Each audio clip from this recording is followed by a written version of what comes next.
Assalomu alaykum. Ushbu loyiha AT Xalq banki KSPM hamkorligida Toshkent viloyati, Toshkent tumani, Chuvalachi mahalla fuqarolar yig'ini 2049 sonli konturda amalga oshirilmoqda. Bu yerda sabzi ekilgan. Maydon hajmi 4,5 gektar. Uzunligi 206,5 metr, bo'yi 222,3 metrni tashkil qilmoqda. Bu yerdagi ekin zamonaviy usul bilan parvarishlanmoqda. Hozirda ekin unib chiqish holatida.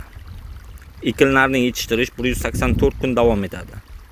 Yetishtirish jarayonida sug'oriladi, tabiiy va mineral o'g'itlar bilan oziqlantiriladi.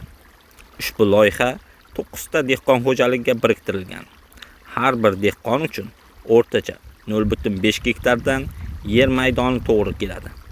Loyihani samarali amalga oshirilish uchun lider tadbirkor Toshkent Tomarka MChJ biriktirilgan. Ushbu loyiha bo'yicha har bir gektaridan 30 tonna, jami 135 tonna hosil olish rejalashtirilgan. Mazkur ekin yig'ishtirib olingandan so'ng ikkinchi ekin ham yuqori daromadli ekin turi ekish orqali yer egalarining daromadlari yanada oshirib boriladi.